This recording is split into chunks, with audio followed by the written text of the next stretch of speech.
اس کی مثال کیا ہے؟ امریکہ نے شراب نوشی کی ممانعت کے سلسلے میں اپنا مشہور قانون 17 نومبر 1919 کو صادر کیا 1919 میں، جس کو کانگریس نے تقریباً اتفاق رائے سے منظور کر لیا، یعنی بل پیش کیا گیا پارلیمنٹ میں۔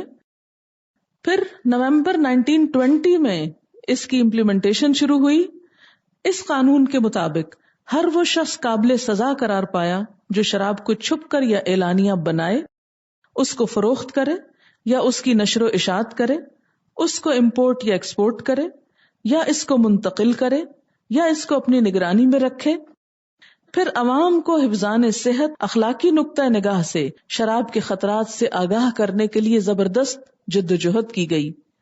اس سلسلے میں 9 ملین سے زیادہ صفحات کالے کیے گئے، یعنی لکھے گئے، 9 ملین پیجز، اور قرآن کی 2 آیتیں، یہ 2 یہاں جنہوں نے آخری حکم۔ اور 1920 میں اس سلسلے میں $65 ملین اس مہم پہ خرچ کیے گئے۔ یہ آج کے دور میں بھی آپ دیکھیں یہ رقم کتنی زیادہ ہے، $65 ملین کس کام کے لیے لگائے گئے؟ اس کوشش میں لگائے گئے، اس پروپیگنڈا مہم میں کہ شراب سے روکا جائے لوگوں کو۔ یہ قانون 1933 تک نافذ رہا۔ اس دوران حکومت نے 1 ملین سے زیادہ لوگوں کو سزائیں دیں، ان کو شراب نوشی یا بنانے یا تجارت کرنے کے سلسلے میں جیلوں میں بند کیا۔ لیکن اس دوران شراب کی مختلف قسمیں پوشیدہ طور پر پھیل گئیں، مجرموں کی پارٹیاں وجود میں آ گئیں۔ یہ معاملہ اس حد تک بڑھا کہ کانگریس نے مجبور ہو کر 1933 میں بیئر اور سیڈر کو CIDAR کو جائز قرار دے دیا۔ پھر بالآخر دسمبر 1933 میں قطعی پابندی اٹھا لی گئی، یعنی مجبور ہو کے قانون ختم کرنا پڑا۔ تو اس سے دنیا کی عظیم ترین مملکت پچھلی صدی میں ناکام ہو گئی شراب قانون کو بنا کر واپس لینے میں اور اس کو امپلیمنٹ کرنے میں۔ لیکن یہ کتنا بڑا معجزہ ہے کہ اسلام نے بغیر کوئی سزا دیے، بغیر کسی کو جیل میں بند کیے، بغیر کوئی لمبے چوڑے لیکچر دیے اور بغیر کوئی بہت بڑے کتابیں لکھے 2 آیتیں سنا کر لوگوں کے منہ سے جام اتروا دیے۔ کیا چیز تھی وہ؟ کیسے ہوا یہ سب کچھ؟ ایمان کی طاقت سے، تربیت سے، آخرت کے اجر کے لیے کہ یہاں نہیں تو وہاں تو ملے گا۔ بعض اسکالرز نے، مثلا سموئل ملز نے اپنی کتاب لرننگ اباؤٹ الکوہل میں کہا ہے، اس حقیقت واقعہ کی بنیاد پر بنایا گیا کہ اس کی ممانعت شراب سے جنگ کرنے کے سلسلے میں ناکام ہو گئی۔ وہ لکھتا ہے کہ شراب کے مسئلے سے برد آزما ہونے کا طریقہ بنیادی اعتبار سے صرف عقیدے کی گزرگاہ سے ممکن ہے۔ کسی کو بھی شراب اگر چھڑانی ہے تو اس کا حل کیا ہے؟ ایمان مضبوط کرو۔ اس کا ایمان مضبوط ہوگا، ارادہ مضبوط ہوگا تو وہ اس وبال سے نکل آئے گا۔ اسی طرح آرنلڈ ٹوائن بھی مشہور ہسٹورین ہے، اس نے اپنی کتاب سویلائزیشن آن ٹرائل میں لکھا ہے، بے شک اسلامی روح اس بات کی طاقت رکھتی ہے کہ وہ انسان کو شراب کے بندھن سے مضبوط دینی عقائد کے ذریعے آزاد کرا دے، کیونکہ اس نے اس کے ذریعے وہ چیز ثابت کر کے دکھا دی جو انسانیت اپنی طویل تاریخ میں کرنے کے قابل نہ ہوئی۔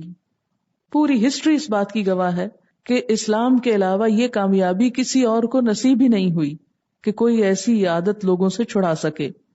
یہ ٹائن بی کے الفاظ کا ترجمہ ہے۔ بلا شبہ صرف اسلام ہی کے لیے یہ ممکن ہو سکا کہ وہ اس چیز کو ثابت کر کے دکھا دے جس کو قوت کی بنا پر عائد کردہ قوانین اور بیرون نفس کی پابندیاں کر کے نہ دکھا سکیں۔ اسی بنا پر ہم کہتے ہیں کہ اسلام اس بات کی طاقت رکھتا ہے کہ وہ انسانیت کو اس مغربی تمدن کے اثرات سے نجات دلا دے جس کے جال پورے اطراف عالم کو اپنے احاطے میں لیے ہوئے ہیں۔ اسی لیے تو اسلام اتنی بڑی تھریٹ ہے ان سب کے لیے، اور اپنی کمزور ترین حالت کے باوجود بھی یہ لوگوں کے لیے ایک خوفناک چیز ہے، اور اس کو اسلامک بام کا نام دیا جاتا ہے جو ایٹم بام سے بھی زیادہ دیر پا اثرات رکھتا ہے۔ تو نتیجہ کیا نکلا؟ خمر جو ہے وہ کیا ہے؟ حرام ہے۔ ایک اور حدیث میں ہے کہ آپ صلی اللہ علیہ وسلم نے اس دسترخوان پہ کھانے سے منع فرمایا جس پر شراب ہو۔ آپ نے ان برتنوں کو استعمال کرنے سے منع کر دیا جن میں شراب بنائی اور پی جاتی تھی. بعد میں جب حرمت کا قانون نافذ ہو گیا تو برتنوں سے پابندی اٹھا لی گئی. اب جیسے شراب کی بوتلیں ہوتی ہیں بعض اوقات ان کو دھو کے ان کو کسی ڈیکوریشن میں استعمال کر لیتے ہیں تو کوئی حرج نہیں. نبی صلی اللہ علیہ وسلم کے زمانے میں شراب پینے والے کے لیے کوئی خاص حد مقرر نہیں تھی، کوئی خاص سزا مقرر نہ تھی. جو اس جرم میں گرفتار ہو کے آتا اس کو جوتے مارے جاتے، لاٹھیوں سے مارا جاتا، کھجور کے سنٹے مارے جاتے، مکے وغیرہ مارے جاتے. زیادہ سے زیادہ 40 ضربیں آپ کے زمانے میں اس جرم پہ لگائی گئی، یعنی 40 جوتے مار لو یا کوڑے مار لو یا کچھ بھی. حضرت ابو بکر کے زمانے میں بھی 40 ہی مارے جاتے. حضرت عمر کے زمانے میں بھی ابتدا میں 40 کوڑوں کی سزا رہی. پھر جب انہوں نے دیکھا کہ لوگ جرم سے باز نہیں آتے تو انہوں نے مشورہ کر کے اس سزا کو دگنا کر دیا، یعنی 80 کوڑے کر دیے گئے. اسی سزا کو امام مالک، امام ابو حنیفہ اور ایک روایت میں امام شافعی شراب کی حد قرار دیتے ہیں، مگر امام احمد بن حنبل اور ایک دوسری روایت میں امام شافعی اور حضرت علی رضی اللہ تعالی عنہ نے 40 کوڑوں کو ہی پسند کیا ہے کہ جو اصل حکم ہے. اس کے بعد دوسری چیز جس چیز کو منع کیا گیا ہے وہ ہے والمیسر، جوا. میسر کا لفظ یسر سے ہے، آسانی. وہ کثیر مال و دولت جو مفت میں بآسانی ہاتھ لگ جائے، اسے ہی جوا اور قمار بازی بھی کہتے ہیں. جوئے کی مشہور قسم تو جو جوئے کے نام سے ہے وہ حرام ہے شرعن قانوناً، اور جواری کو کسی معاشرے میں عزت کے ساتھ نہیں دیکھا جاتا. لیکن افسوس کہ آج کے معاشرے میں ماڈرن بننے کے شوق میں کئی لوگ شوق میں دوسرے نام رکھ کے جوا کھیلتے ہیں. مثلا کارڈز کھیلنا، اگر اس میں پیسہ بھی انوالو ہو، یا کوئی بھی طریقہ ایجاد کر لیں آپ. اسی طرح لاٹری، معمہ بازی، ریفل کے ٹکٹ، انعامی بانڈز، ریس کورس اور بیمہ کی بعض شکلیں، شطرنج، یہ سب قمار کی قسمیں. حضرت علی رضی اللہ تعالیٰ عنہ سے مروی ہے کہ الشطرنج من المیسر، شطرنج بھی جوا ہے، کھیل ہے ایک طرح کا. تو جوا جو ہے اس کو بھی اسلام نے حرام قرار دیا. تیسری چیز والانصاب، انصاب نسب کرنا سے ہے، کسی چیز کو گاڑنا. ایسے مقامات جنہیں کسی موجودہ یا غیر موجود بت یا کسی دوسرے شرکیہ عقیدے کی بنا پر عوام میں تقدس کا درجہ حاصل ہو. کوئی بھی چیز جسے مقدس مان لیا جائے وہ اصل میں مقدس کوئی نہیں، بس سمبولکزم میں، یعنی سمبل کے طور پر خود ہی پہلے اسے مقدس مانا، پھر اس پہ نظر و نیاز چڑھانے لگے. اس میں بنیادی جو اسپرٹ ہے انصاب کے حرام قرار دینے کی وہ یہ کہ یہ کام دراصل اللہ کے علاوہ دوسروں کی خوشی کے لیے ہوتے تھے، ان کے نام پر ہوتے تھے، اس لیے ان کو حرام قرار دیا گیا. بت پرستی، بت فروشی، مجسمے، ان کی خرید و فروخت ویسے ہی حرام. اور کہاں یہ کہ ان کو کہیں گاڑ کے پھر وہاں نظر و نیاز ہو تو اس سے بھی بڑا جرم. اب ہمیں ایک سیدھا رکھا ہوا بت تو نظر آتا ہے، لیکن کئی انسانوں کو جو ہم بت بنا کے پوجتے ہیں وہ بعض اوقات ہم کو نظر نہیں آتے، اور ویسے بھی نہیں آتے وہ، اور ہم ان سے بہت ہائی ہوپس رکھتے ہیں کہ وہ ہمارے لیے معلوم نہیں کیا کچھ کریں گے. تو ان کی قبروں پر جا کر نظر نیاز دینا، اگر آپ اللہ کے لیے دے رہے تو آپ کہیں بھی دے سکتے ہیں، گھر پہ ہی دے لیں، جیسے قربانی کا گوشت گھر پہ ہی آپ ذبح کرتے ہیں یا کسی بچڑ خانے میں. تو ایسی کوئی بھی چیز کرنا یہ بھی ممنوع ہے.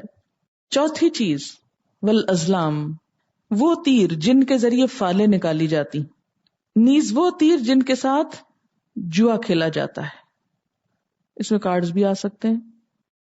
پھر اسی طرح یہ تمام چیزیں جو ہیں یہ کیا ہیں؟ فرمایا رجسم من عمل الشیطان، گندگی کے کام. اچھا گندگی کہاں سے آگئی؟ شراب میں تو ٹھیک ہے گندگی آتی، آپ کو معلوم ہے کیسے بنتی ہے؟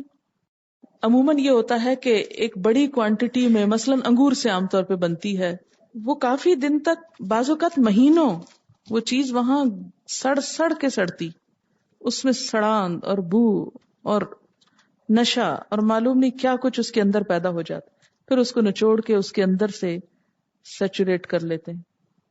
لیکن سرکہ جو ہے نشہ آور نہیں، وہ پھر اس کی آگے کچھ اور شیپ بدل جاتی ہے نا. تو جب کیمیکل چینج آ جائے کسی چیز میں اور اس کے اندر وہ تاثیر نہ رہے تو پھر وہ حکم بدل جاتا ہے. پھر آپ دیکھیں کہ افریقہ کا ایک مخصوص علاقہ ہے جہاں پر ہاتھی سیب کھانے کے لیے جاتے ہیں، جب تک وہ پہنچتے ہیں کافی لمبا سفر کر کے تو سیب گل کر گر کر گل سڑ چکے ہوتے ہیں. کہتے ہیں کہ بعض اوقات ہاتھی اگر وہ گلے سڑے سیب کھا لیتے ہیں تو اس سے ان کے اندر اتنا نشہ آ جاتا ہے کہ وہ ٹکرے مار کر بڑے بڑے جنگل تباہ کر دیتے ہیں. تو کوئی بھی ایسی چیز جو نشہ آور ہو، جس میں انسان اپنے ہوش و حواس جو ہے وہ کھو بیٹھے، تو وہ چیز ناپسندیدہ ہے. اس میں سرور کی کیفیت کے لیے ہو یا بالکل ہی عقل ماری جائے، تھوڑی ہو یا زیادہ، سب کی ممانت. فرمایا رجس، تو شراب کے تو بنانے کا اور اس کے جو اجزاء ہیں، انگریڈینٹس، وہ ویسے بھی طیب میں نہیں آتے، لیکن میسر جو آپ بظاہر اس میں گندگی نظر نہیں آتی، لیکن اس سے دلوں میں جو بغض و عداوت پیدا ہوتا ہے کہ بعض اوقات بہت دشمنیاں پیدا ہو جاتی ہیں. اور انصاب بھی بتوں کے نام پر، اور بتوں کی گندگی کے بارے میں بھی آپ دیکھیں کہ قرآن پاک میں آتا ہے نا، فَاجْتَنِبُوا الرِّجْسَ مِنَ الْأَوْثَانِ وَاجْتَنِبُوا قَوْلَ الزُّورِ، سورۃ الحج آیت 20 میں آتا ہے، پس بتوں کی گندگی سے بچو. تو بت تو بعض اوقات بڑے ہی سنگ مرمر کے خوبصورت سفید ہوتے ہیں، ان کی گندگی کہاں سے آ گئی؟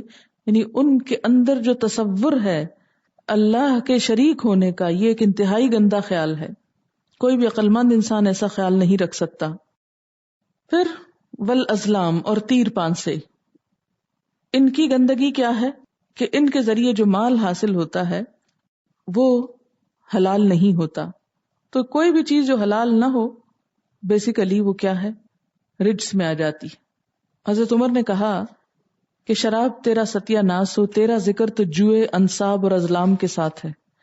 بعض لوگ کہتے ہیں نا کہ حرام کا لفظ نہیں لکھا ہوا، تو اگر خمر حرام نہیں تو وہ تو جوا بھی حرام نہیں، کیونکہ اس کا بھی ذکر ساتھ ہے. پھر تو وہ انصاب بھی حرام نہیں، پھر تو ازلام بھی حرام نہیں. لیکن قرآن میں اگر لفظ حرام نہیں بھی تو حدیث میں لفظ موجود ہے وضاحت کے ساتھ، صراحت کے ساتھ. انما یرید الشیطان، بے شک شیطان چاہتا ہے، کیا چاہتا ہے؟ ان یوقع بینکم العداوۃ والبغضاء، کہ تمہارے دلوں میں عداوت اور بغض پیدا کر دے.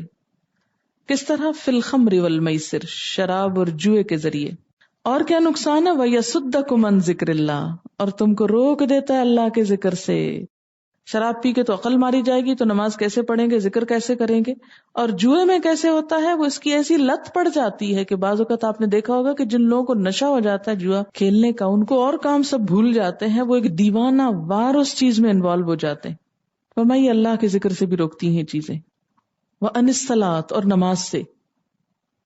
کبھی آپ میچ دیکھنے بیٹھے ہیں اور جمعے کی نماز کا وقت ہو جائے اور اپنے بھائیوں کو، شوہروں کو دیکھا کریں کتنی بھاری ہو جاتی ہے ان پہ نماز.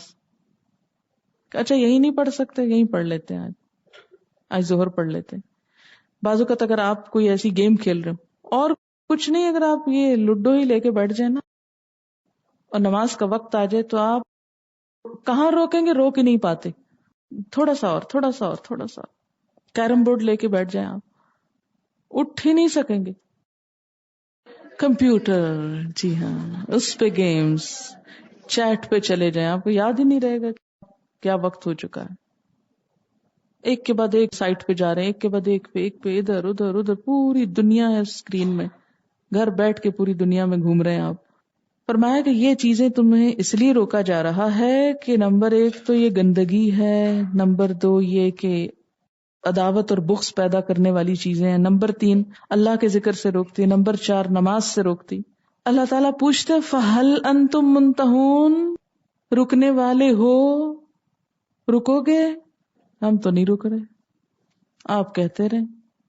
ظاہر ہے جو لوگ کر رہے ہیں وہ یہی کہہ رہے ہیں، عمل سے کہہ رہے ہیں، اور عمل سے کہنا زیادہ سخت ہے. ہم تو نہیں رک رہے. اور پھر ساتھ ہی فرمایا وَأَطِيعُوا اللَّهَ وَأَطِيعُوا الرَّسُولَ، اطاعت کرو اللہ کی اور اطاعت کرو رسول کی.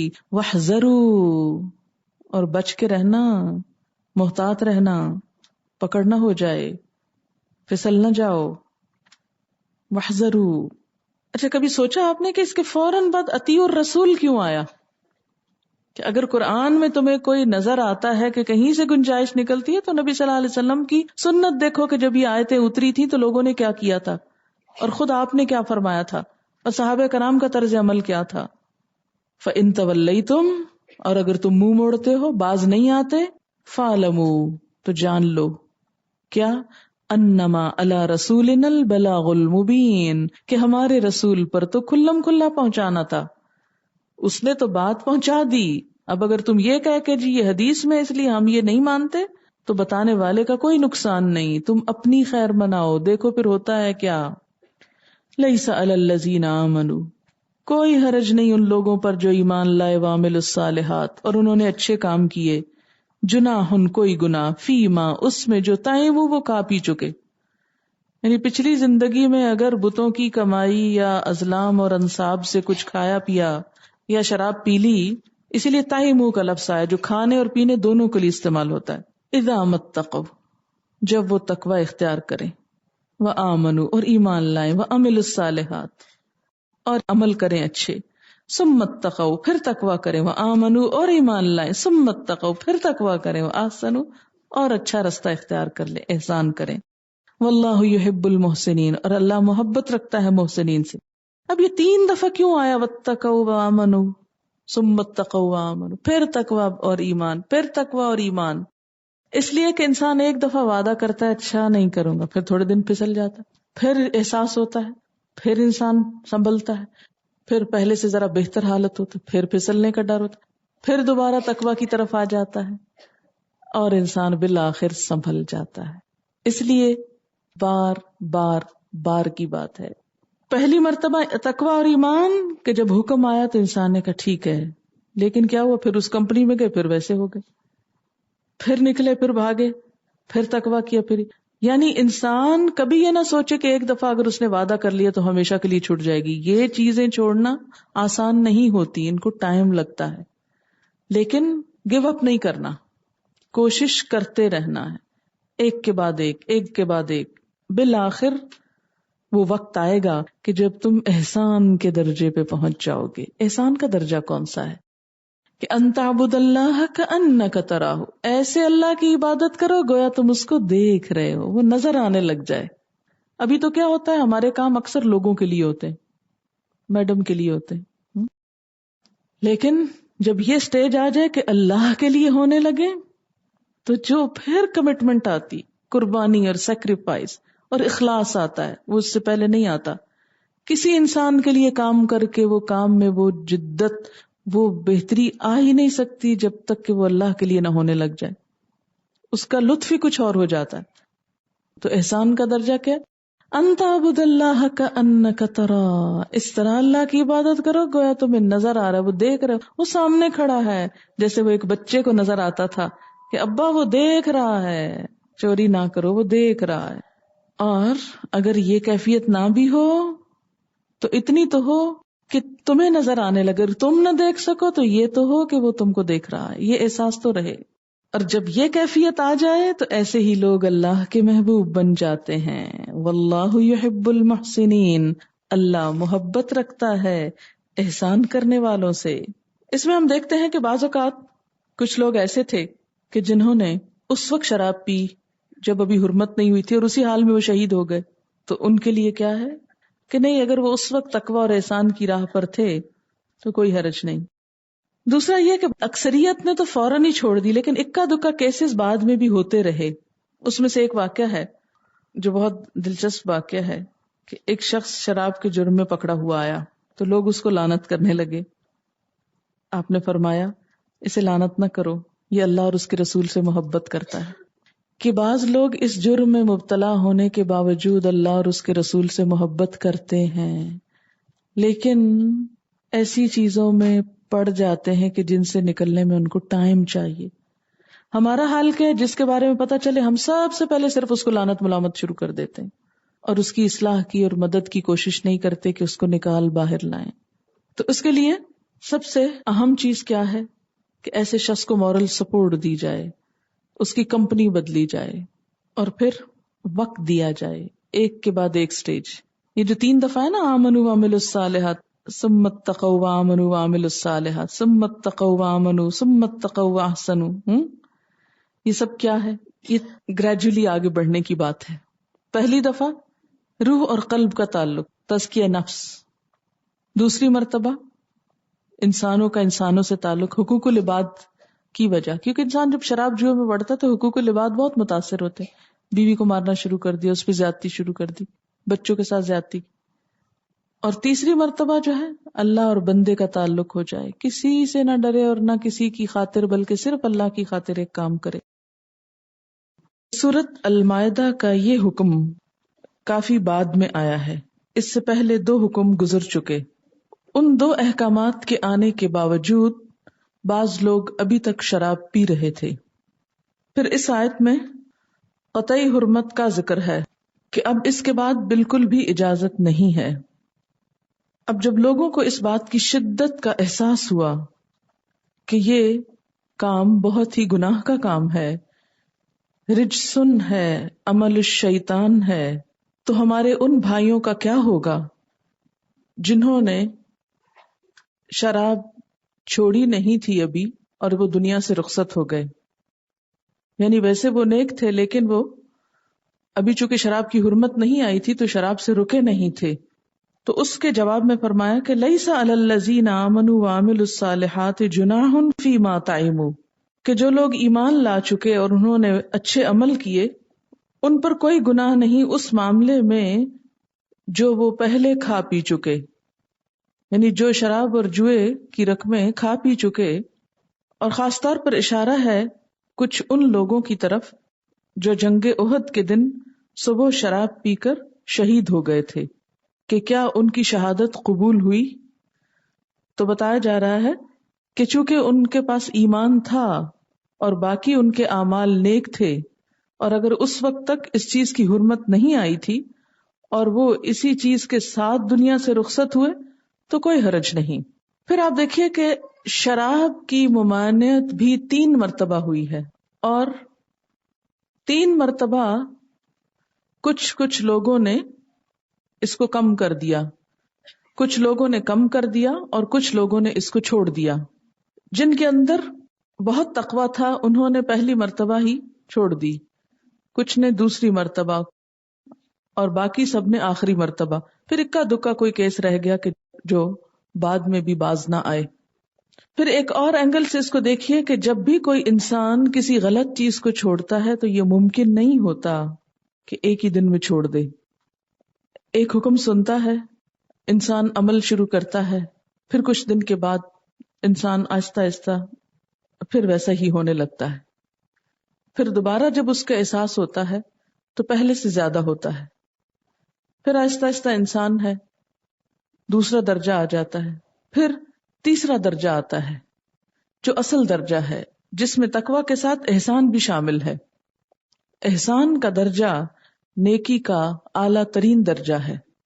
آپ دیکھیں کہ مثلاً آپ کو شروع میں کوئی حکم پتہ چلتا ہے قرآن کا تو آپ کے دل میں اللہ کا ڈر آتا ہے، آپ اس کو چھوڑتے ہیں. پھر کیا ہوتا ہے، کچھ دن کے بعد پھر ادھر ادھر ڈاواڈول ہونے لگتے ہیں، پھسلنے لگتے ہیں، کچھ چھوڑ دیا کچھ کر لیا، لیکن آپ کی کوشش جاری ہوتی ہے.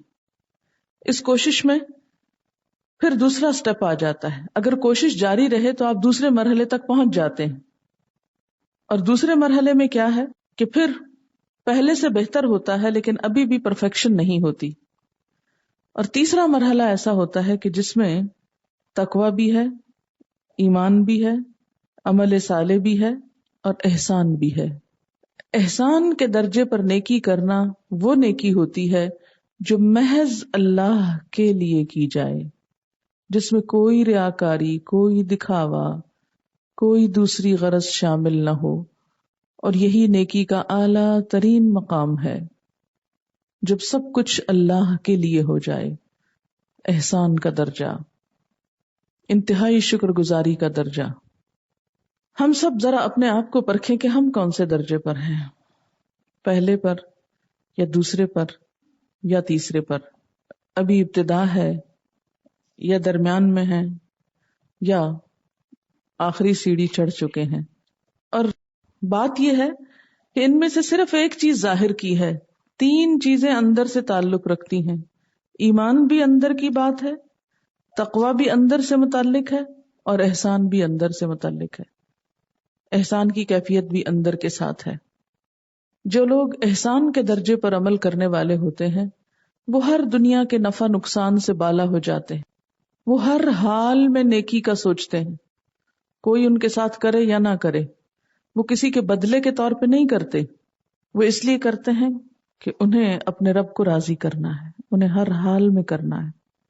وہ کسی انسان سے ڈر کے کسی اچھے کام کو چھوڑتے نہیں، کسی انسان کی خوشامد سے کوئی اچھا کام کرتے نہیں، کسی کی تعریف سے وہ اوپر نہیں چڑھتے، کسی کی بد تعریفی سے وہ نیچے نہیں اترتے، وہ اپنی ہی رفتار سے نیکیوں کی طرف بڑھتے چلے جاتے ہیں، ہر ایک سے بے نیاز ہو کر۔ علامہ اقبال کا ایک شعر بھی ہے نا، دو عالم سے کرتی ہے بیگانہ دل کو، عجب چیز ہے لذت آشنائی۔ یعنی جس انسان کو اللہ کی معرفت ہو جائے، جس انسان کا اللہ سے تعلق پیدا ہو جائے، جو انسان اللہ کی عظمت اور بڑائی اور کبریائی سے آشنا ہو جائے، اس انسان کے لیے دونوں جہان پھر ہیچ ہو جاتے ہیں۔ وہ نیکی دنیا میں نہ مال کمانے کو، نہ نام کمانے کو، نہ عزت کمانے کو، ان میں سے کسی مقصد کے لیے نہیں کرتا، وہ اس لیے کرتا ہے کہ اس کے رب نے اس پر جو نعمتیں نچھاور کی ہیں وہ اس کا شکر ادا کرے۔ اور جنت کا بھی طلبگار وہ اس لیے ہوتا ہے کہ جنت رب سے ملاقات کی جگہ ہے۔ وہ جنت کا طلبگار اس لیے نہیں ہوتا کہ وہاں جا کے اچھے اچھے کھانے کھائے گا اور عیش عیاشی کرے گا اور یہ ملے گا اور وہ ملے گا، ٹھیک ہے وہ سب چیزیں انسان کو اٹریکٹ کرتی ہیں، لیکن اس کی اٹریکشن ان سے بڑی چیز میں ہے، اور وہ کیا ہے؟ اللہ کی ملاقات، اللہ کی ذات۔ اس کا مقصود اور مطلوب اللہ کی ذات ہو جاتی ہے، اور جنت اس کو اچھی لگتی ہے، وہ جنت کی دعا کرتا ہے، اور اسی لیے تو جنت الفردوس مانگتا ہے کہ اعلیٰ ترین جگہ جو اللہ کے عرش کے نیچے ہے وہ ملے، کہ بہت ہی قرب ملے، کیونکہ انسان کو جس سے محبت ہوتی ہے اس کے دل میں لازمی تمنا ہوتی ہے کہ اس کا قرب بھی اس کو حاصل ہو جائے، وہ اس کے قریب ہو جائے۔ تو جس شخص کو احسان کا درجہ حاصل ہو جاتا ہے، پھر اس کا اصل مطلوب، مقصود، منزل اس کا رب بن جاتا ہے۔ وہ جنت سے بھی محبت کرتا ہے تو اس لیے کہ وہاں وہ اللہ تعالی کا مہمان ہوگا۔ ان المتقین فی جنات ونہر، متقی لوگ باغوں اور چشموں میں ہوں گے۔ فی مقعد صدق، ایک سچی مجلس میں جہاں کوئی ریاکاری نہیں، دھوکہ نہیں، فریب نہیں، دکھاوا نہیں، کچھ نہیں۔ مقعد مجلس، صدق سچائی والی، عند ملیک مقتدر، اس بادشاہ کے پاس جو اقتدار والا ہے، بہت قدرت والا ہے، وہ اس کے مہمان ہوں گے، اس کی ملاقات کو وہاں جائیں گے۔ مثلا آپ اپنے کسی عزیز ترین دوست کے پاس جاتے ہیں ملنے کے لیے، وہ آپ کو اچھی جگہ بٹھاتا ہے، پانی آفر کرتا ہے، کچھ کھلاتا ہے، پلاتا ہے، آپ خوش ہوتے ہیں، انجوائے کرتے ہیں، لیکن آپ کی اصل خوشی کس میں ہوتی ہے؟ اس کھانے پینے میں یا ملاقات میں؟ لیکن کچھ لوگوں کو ملاقات سے زیادہ کھانے پینے میں انٹرسٹ ہوتا ہے، اسی لیے ہمارے ہاں اب خود لوگ کم اویلیبل ہوتے ہیں، کھانے پینے کی چیزیں زیادہ آفر کرتے ہیں، کمپنسیٹ کرتے ہیں نا اس سے۔ تو جس کو محبت ہوتی ہے اسے محبوب کی تلاش ہوتی ہے، نہ کہ کھانے پینے کی تلاش۔ وہ یہ نہیں دیکھتا کہ مجھے کیا کچھ کھلایا اور پلایا گیا، وہ یہ دیکھتا ہے کہ میں جس سے ملاقات کو گیا اس کی ملاقات ہوئی کہ نہیں۔ تو ہم سب اگر جنت بھی مانگتے ہیں یا جنت میں جانا چاہتے ہیں تو جنت کا نام سنتے ہی جو اصل خوشی ہونی چاہیے وہ اللہ کی ملاقات کی ہے۔ وہ حدیث میں آتا نا کہ ہر بندے کو وہ سب کچھ دے دیا جائے گا جو وہ چاہے گا۔ جب انسان کا دل بھر جائے گا نا چیزوں سے کہ بس اب اور کچھ نہیں چاہیے، تو اس وقت اللہ تعالیٰ اپنا آپ دکھائیں گے، اور جب اللہ تعالیٰ نظر آئیں گے تو بندے کو ہر وہ چیز جو اس کے پاس ہوگی بھول جائے گی، انسان فراموش کر بیٹھے گا، یہ تو نہیں چاہیے، تو چاہیے۔ دنیا میں یا آخرت میں اس سے زیادہ خوبصورت، حسین، محبوب، عمدہ چیز کوئی ہے ہی نہیں کہ اللہ کی محبت کا احساس دل میں جاگ اٹھے اور اس کے ساتھ آخرت میں اس کے دیدار کی طلب اور تڑپ اور تمنا ہو جائے. جو اس لیے جیتا ہے، اس لیے مرتا ہے، وہ ہر لطف پا لیتا ہے. وہ تنہائی میں بھی مسکراتا ہے، کیونکہ وہ تنہا ہو کر بھی تنہا نہیں ہوتا. وہ اپنے رب کو اپنے ساتھ محسوس کرتا ہے. وہ ہر پریشانی کے عالم میں پرسکون رہتا ہے. وہ دنیا کی کوئی خوشی اس کو بہت مروب نہیں کرتی. وہ کسی کی بڑائی سے، کسی اور چیز سے مروب نہیں ہوتا، اس لیے کہ اس کا رب ان سب چیزوں سے بڑا ہے.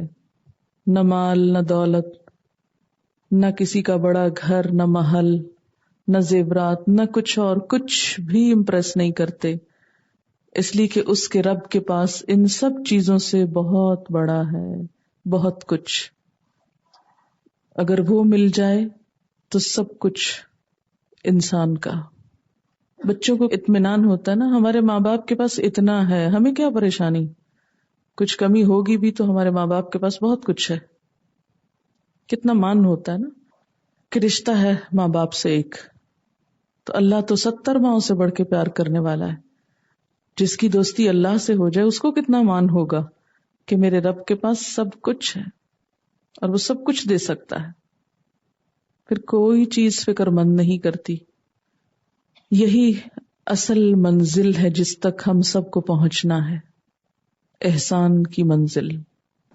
کہ صرف عدل نہیں کہ اللہ نے دیا چلو کچھ نماز پڑھ لیں، چلو ہمیں کچھ دین کی سمجھ آ گئی، چلو تھوڑی بہت ہم بھی کسی کو دے دیں. نہیں، قربانی کے درجے پہ کہ دنیا ملتی ہے یا نہیں ملتی، صلے میں کچھ آتا ہے کہ نہیں آتا.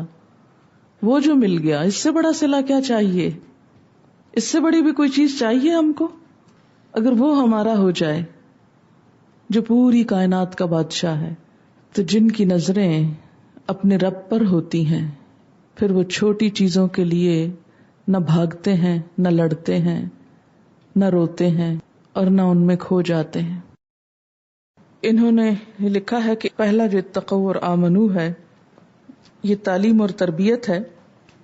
آمنو کو انہوں نے کمٹمنٹ قرار دیا، عمل الصالحات کے اچھے اعمال سے اس کا اظہار. پھر اتقوا اگلا تقوی کی سٹیج، مزید تربیت نفس. پھر آمنو کمٹمنٹ کا ایک اور لیول. پھر اتقوا highest level of educating and training conscious, سب سے زیادہ بلند درجے کی تعلیم اور تزکیہ نفس. اور احسنو اعمال صالح کا بلند ترین درجہ جس میں حقوق اللہ اور حقوق العباد دونوں کی ادائیگی ہوتی رہے. اور یہ گریجولی انسان ترقی کرتا ہے، انسان کے اندر وسعت آتی چلی جاتی ہے. ایمان انسان کو وسعت نظر و قلب دیتا ہے. یہ کسی نے ایک کمنٹ بھیجا ہے، میڈم جب شراب اور جوئے کی آیات آئیں تو ایک دم سے میرے ذہن میں ایک کلیئر پکچر آ گئی کہ کس طرح ان دونوں چیزوں کا ایک دوسرے کے ساتھ لنک ہے. مجھے ایک بار ایک خاصی بڑی لیزنگ کمپنی کے مارکیٹنگ مینیجر جو کہ ہندو تھے لیکن اپنے کام اور کمپنی کے ساتھ بہت سنسیئر تھے، انہوں نے بتایا کہ گورنمنٹ کے آفیسر سے زیادہ تر کام جو کہ پرائیویٹ کمپنیز کے غیر قانونی ہوتے ہیں وہ رشوت کے ذریعے کرائے جاتے ہیں. لیکن کچھ آفیسرز جو رشوت نہیں لیتے انہیں اس طرح سے ٹریپ کیا جاتا ہے کہ وہ خود بخود جال میں پھنس کر رشوت لینے اور غلط کام کرنے پر مجبور ہو جاتے ہیں. وہ اس طرح کے ان آفیسر سے دوستی کر کے انہیں ہلکے ڈوز سے جو کہ کوک وغیرہ میں مکس کر کے دیتے ہیں شراب کا چسکا لگایا جاتا ہے. اگر آفیسر پہلے سے شراب کا عادی ہو تو ان کا کام بہت آسان ہو جاتا ہے. پھر انہیں ایسے کلبز میں لے جاتے ہیں جہاں بڑے پیمانے پر جوا کھیلا جاتا ہے. کچھ دن انہیں صرف دکھا کر ٹیمپٹ کرتے ہیں اور پہلے سے کی گئی ساز باز کے تحت مسلسل جیت کر ان افسروں کے دل سے جوئے کی برائی ختم کر دیتے ہیں. جب یہ افسر شراب کے نشے میں ہوتے ہیں تو تھوڑا سا زور دینے پر جوا کھیلنے پر بھی آمادہ ہو جاتے ہیں. پھر انہیں مسلسل جتوایا جاتا ہے. پھر بتدریج اس چیز کا نشہ بڑھنے لگتا ہے کیونکہ آسانی سے ملنے والے مال کا نشہ بہت زیادہ ہوتا ہے. پھر یہ افسر زیادہ بڑی رقموں کا جوا کھیلنے لگتے ہیں. پھر جب بہت بڑی رقم لگا دیتے ہیں تو انہیں ہروا دیا جاتا ہے. جوئے کے اڈوں میں نئے آنے والوں کے لیے ہار جیت پہلے سے طے شدہ ہوتی ہے. اب جب کہ یہ بہت بڑی رقم ہار دیتے ہیں اور رشوت نہ لینے کے سبب ان کے پاس بہت زیادہ پیسہ تو ہوتا نہیں، پھر انہیں یہ رقم انہی لوگوں سے ادھار لینی پڑتی ہے، پھر ہر بار جیتنے کی امید میں ادھار لے لے کر مزید رقم لیتے جاتے ہیں، اور یہ ادھار اس قدر بڑھ جاتا ہے کہ اس کے عوض ان پرائیویٹ کمپنیز کے لوگوں کا ہر ناجائز کام کرنا پڑتا ہے، کیونکہ کسی طرح تو جان چھڑانی ہے۔ اس کے نتیجے میں گورنمنٹ کے جو تھوڑے بہت افسران ایماندار ہیں انہیں بھی خرید لیا جاتا ہے، اور نتیجہ صرف کرپشن ہے۔ ہاں، یہ جوئے کے بارے میں ایک اور کمنٹ ہے کہ امریکہ کے شہر لاس ویگس میں خاص طور پر کاسینوز یعنی جوئے خانے ہیں۔ ہمارے بھی بہت سے لوگ وہاں شوق سے جاتے ہیں، اور جوئے کو بہت ماڈرن طریقوں سے خوبصورت روشنیوں کے اس شہر میں کھیلا جاتا ہے۔ شراب کے اور مختلف نشہ آور اشیاء کے انسانی ذہن اور جسم پہ اثرات۔ انسانی دماغ پر اثر، یعنی جب شراب انسان پیتا ہے تو دماغ پہ اثر ہوتا ہے۔ دماغ میں خمر انہیبیٹری پاتھ ویز پہ اثر انداز ہو کر اس کو دبا دیتی ہے، جو انسان کو بہت سے کام کرنے سے روکتا ہے۔ اس لیے نشے کی حالت میں جب انہیبیٹری پاتھ وے دب جاتا ہے تو انسان بے حیائی اور فحاشی کی باتوں کو اپنانے سے گریز نہیں کرتا اور قابل شرم حالت اور رویے اپنا لیتا ہے۔ 50 to 70% برین ڈس فنکشن ہو جاتا ہے، memory loss, acute and chronic depression, خودکشی کی طرف رجحانات اور میلان بڑھتا ہے، موڈ کی تبدیلیاں، ہاتھوں میں راشا، کنولژنز اور ہوش و حواس پر بھی یہ اثر پڑتا ہے۔ زیادہ استعمال سے چال میں بھی لڑکھڑاہٹ آ جاتی ہے۔ امریکہ میں 1/3 ایکسیڈنٹس کی وجہ الکوہل بیان کی جاتی ہے۔ گھریلو اور خانگی تنازع، طلاق، ریپ، چائلڈ ابیوز، جنسی تشدد وغیرہ کی بھی اہم وجہ الکوہل کا استعمال ہے۔ اسی لیے اسلام نے اسے ام الخبائث کہا ہے، تمام خرابیوں کی ماں۔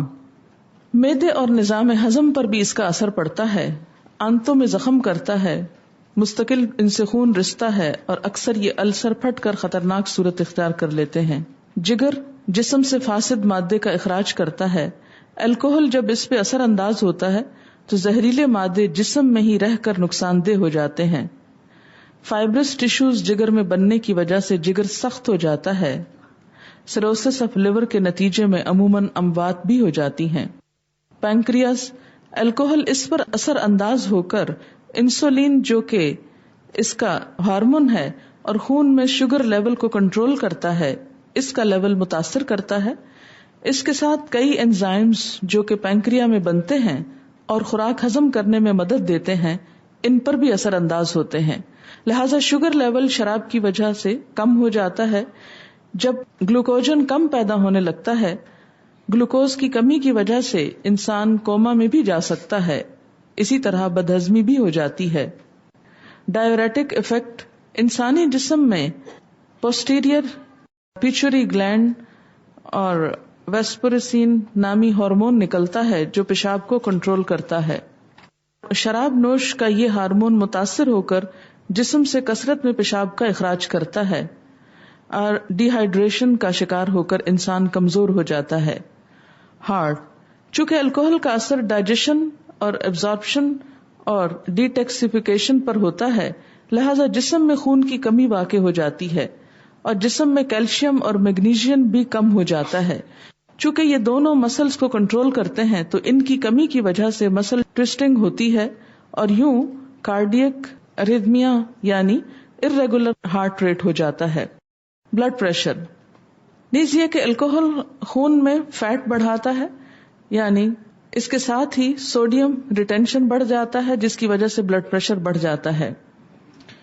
لو امیونٹی، شراب کی وجہ سے انسان کا امیون سسٹم جو ہے اس پر بھی اثر پڑتا ہے۔ ریپروڈکٹیو سسٹم پر بھی اس کے اثرات ہوتے ہیں۔ اس میں مردوں کے اندر بھی صحت مند ہونے کے رجحانات اور زرخیز سپرمز کی کمی وغیرہ وغیرہ کی بیماریاں شامل ہو جاتی ہیں، جن کے نتیجے میں امپوٹنس اور انفرٹیلٹی ہو جاتی ہے۔ خواتین میں ایسٹروجن کا لیول کم ہو جاتا ہے جس کی وجہ سے مینسٹرل فلو میں کمی ہو کر بالآخر ان کو اکثر اوقات ایمینوریا کا مریض بنا دیتی ہے، یعنی مکمل طور پر مینسٹرل فلو کی کمی، اور اسی طرح کئی اور خرابیاں بھی بالآخر بریسٹ کینسر کا چانسز بڑھا دیتی ہیں. جنین پہ یعنی پیٹ کے بچے پہ بھی اس کے اثرات ہوتے ہیں. شراب اور منشیات کا استعمال کرنے والی ماں کے بچے عموماً کمزور اور کئی طرح کی جسمانی کمزوری میں بھی مبتلا ہوتے ہیں. مثلاً ہاتھ پیر میں معذوری، دل کی خرابیاں، دماغی طور پہ معذور، جنسی اعضاء بھی نامکمل ہوتے ہیں، جیسے لڑکوں کی ٹیسٹیز کا پیٹ وغیرہ میں ہونا. یہ ایکچولی کسی ڈاکٹر نے ہر حصے پر جو اثرات پڑتے ہیں جس طریقے سے، اس کا جائزہ ایک لیا تھا، جس کا خلاصہ آپ کے سامنے پیش کیا گیا ہے. یہ کسی نے لکھا ہے کہ تقویٰ کا ذکر کھانے کے ساتھ کیوں؟ جب ہم جسم کی ضروریات، خوراک اور خواہش نفس میں بہت زیادہ محو ہو جاتے ہیں تو اپنی ذہنی نشو نما کو کم کر دیتے ہیں. عقل پر جذبات حاوی ہو کر روحانیت کمزور ہو جاتی ہے. اگر ہم معدے کے غلام بن جائیں تو ہماری عقل اور روح کو کنٹرول کرنے لگتا ہے. زیادہ کھانے کی وجہ سے لوگ زیادہ مرتے ہیں بنسبت بھوک سے مرنے کے. ایک ریسرچ میں ثابت کیا گیا کہ خوراک کا اثر براہ راست انسانی رویوں پر پڑتا ہے. جنک اینڈ فاسٹ فوڈ اور کیمیکلز والے کھانے جسم میں فاسد مادے بڑھاتے ہیں اور خارج نہیں ہوتے. اس سے آکسیجن کی کمی ہو جاتی ہے. یوں انرجی کی کمی کے ساتھ ساتھ کینسر جیسی بیماری تک میں مبتلا ہو جاتا ہے انسان. یہ آیت ہے نا، یا ایھا الذین آمنوا لا تحرموا طیبات ما احل اللہ لکم. اے لوگو جو ایمان لائے ہو، جو پاک چیزیں اللہ نے تمہارے لیے حلال کی ہیں انہیں حرام نہ کرو. اور آگے کیا فرمایا تھا؟ ولا تعتدوا، اور زیادتی نہ کرو. یعنی ایک طرف تم حرام نہ کرو اور دوسری طرف زیادہ مت کھاؤ، کیونکہ اس سے انسان کی صحت پر اثر پڑتا ہے. اور اس کے ساتھ ساتھ زیادہ کیمیکلز والی غذائیں بھی استعمال نہ کی جائیں، کیونکہ ہم آرٹیفیشل فوڈ زیادہ پسند کرتے ہیں بنسبت نیچرل فوڈ کے. فروٹس، ویجیٹیبلز را شکل میں یا بوائلڈ شکل میں کھانا پسند نہیں کرتے، لیکن اگر اس کے اوپر میونیز اور کچھ اور الا ولا لگا لی جائے تو وہ پھر ہماری زبان جو ہے زیادہ اچھے طریقے سے اس کو قبول کرتی ہے. جتنے بھی پریزرویٹوز ہیں یہ اگر اس فوڈ کو پریزرو کرتے ہیں، سوچیں کہ آپ کے جسم کے اندر جا کے بھی تو کچھ پریزرویشن کر رہے ہوں گے نا، اور ہو سکتا ہے وہ فاسد مادوں کی ہی کرتے ہوں. آپ دیکھیے کہ کسی بھی چیز پہ پابندی کیوں لگائی گئی ہے. میں نے آپ کو بتایا تھا مقاصد شریعہ. مقاصد شریعہ کیا ہے؟ انسان کی جان کی حفاظت ہو، مال کی حفاظت ہو، عقل کی حفاظت ہو، عزت کی حفاظت ہو اور دین کی حفاظت ہو. ٹھیک ہے نا؟ اور یہ ساری چیزیں انسان کا حق ہے. زندہ رہنا بھی حق ہے، عزت بھی اس انسان کا حق ہے، اسی طرح دین بھی حق ہے، ایسے ہی مال بھی انسان کی ضرورت ہے. اور یہ سب کچھ انسان کے پاس ہونا چاہیے. کوئی ایسی چیز جو اس سے یہ حق چھینے، اسلام اس کو روکتا نہیں، یہ نہیں کرو. اسی لیے چوری کو حرام کیا، ڈاکے کو حرام کیا، زنا کو حرام کیا، شراب کو حرام کیا. اب مثلاً آپ دیکھیے کہ جیسے شراب کے بارے میں بھی لوگ کہتے ہیں کہ کہاں لکھا ہے حرام ہے. جیسے یہ پردے کے بارے میں ہر طرح طرح کی حجتیں ہوتی ہیں، ایسے شراب کے بارے میں بھی حجتیں ہوتی ہیں. میں ایک چھوٹا سا واقعہ آپ کو پڑھ کے سناتی ہوں، اور شاید ایک یہی واقعہ شراب کی حرمت کے لیے کافی ہے. کوئی قرآن کی آیت نہ سنائی جائے، کوئی حدیث نہ سنائی جائے، صرف آپ اپنی عقل سے فیصلہ کر لیجئے. میں ایک شریف آدمی ہوں، چند غلط قسم کے دوستوں کی رفاقت سے شراب پینے کا اتفاق ہوا. اس درمیان بدقسمتی سے اپنی 17 سالہ بچی سے بدفعلی کا مرتکب ہوا. 4 مہینے گزرنے کے بعد معلوم ہوا کہ بچی حاملہ ہے. میں نے خود بچی سے پوچھا، باپ نے خود بچی سے پوچھا تو بچی نے بتایا کہ یہ آپ کا کام ہے. یہ تحریر جو میرے سامنے اس شخص کی لکھی ہوئی ہے. آپ یقین کریں صرف مجھے اتنا پتا ہے کہ میں نے کچھ شرارت کی، مگر یہ کس طرح ہو گیا مجھے کچھ یاد نہیں. یہ مجھے ہوش آنے پر میری بچی نے بتایا. اب ماں پوچھتی ہے، سوال ہے، میرے شوہر نے میرے بچی کے ساتھ زیادتی کی نشے کی حالت میں. اس بچی کے علاوہ 4 چھوٹے بچے ہیں. شوہر کے علاوہ کوئی ہمارا خیال کرنے والا نہیں. بنوری ٹاؤن والوں نے فتویٰ دیا ہے کہ عورت ہمیشہ کے لیے حرام ہو گئی ہے، فوری طور پر عورت کو طلاق دے دیجیے، یعنی بیوی کو. آپ صرف مجھے اتنا بتائیں کہ اسلام فطری دین ہے. قصور نادانی میرے شوہر کی اور سزا مجھے کیوں دی جا رہی ہے؟ چھوٹے بچوں والی ماں طلاق لے کر اس دور میں کیا عزت کی زندگی گزارے گی؟ میرا اور شوہر کا اتنے سالوں کا ساتھ ہے، کیا اس وجہ سے ٹوٹ جائے گا؟ آپ بتائیے. صرف ایک واقعہ، آپ اپنی عقل سے فیصلہ کر لیں کہ شراب حلال ہے. ہونی چاہیے حلال جو کیے ہوئے ہیں لوگ، اس لیے کہ عقل کا نقصان ہے. حلال حرام کی تمیز مٹ جاتی ہے. اسلام نے جس چیز پر بھی پابندی لگائی ہے وہ کسی ضد میں نہیں لگائی، کسی کو ستانے کے لیے نہیں لگائی، کسی وجہ سے لگائی. کبھی بھی کوئی آپ کو یہ کہے یہ کیوں اور وہ کیوں، تو صرف کیوں کا جواب، کسی درخت کا پتا سوکھ گیا تو آپ یہ نہ کہیے کہ پتا کیوں سوکھ گیا، یہ دیکھیے کہ وجہ کیا ہے، موسم تو نہیں خزاں کا. کبھی فیصلہ نہ کیجئے کسی بھی حکم پر اسلام کے بدگمان یا بدظن نہ ہوئیے، یہ دیکھیے کیوں. 5 مقاصد شریعہ کو سامنے رکھیے. کوئی بھی چیز جس سے حرام کیا گیا ہے، روکا گیا ہے، یا جس کو حلال کیا گیا ہے، اس کے پیچھے 5 وجوہات ہیں. کہ دین ہماری عزت بچانا چاہتا ہے، مال بچانا چاہتا ہے، عقل کو سنبھالنا چاہتا ہے، جان کو بچانا چاہتا ہے. قتل کیوں حرام کیا گیا؟ جان بچے. رشوت کیوں حرام؟ ڈاکہ کی چوری کیوں حرام کیا گیا؟ مال بچانا چاہتا ہے. تو حجاب کیوں؟ عورت کی عزت بچانا چاہتا ہے. اور اسی طرح جان کیوں؟ جان اس لیے کہ آپ کو پتا ہے کہ بہت سے قتل کس لیے ہوتے؟ قتل کی وجوہات معلوم کیجیے، اس میں سے ایک بڑا پروپورشن کیا ہوگا؟ جیلسی. ایک چاہتا ہے اس لڑکی سے میں شادی کروں، دوسرا کہتا ہے میں بھی اسی سے ہی کروں گا. وہ اس کو مار ڈالے، جس طرح حابیل قابیل کے واقعے میں یہی وجہ بتائی جاتی. جو بھی قیمتی ترین چیز ہوتی ہے اسلام اس کو سنبھالنا چاہتا ہے. وآخر دعوانا ان الحمد للہ رب العالمین. سبحانک اللہم وبحمدک نشہد ان لا الہ الا انت نستغفرک ونتوب الیک. والسلام علیکم ورحمۃ اللہ وبرکاتہ.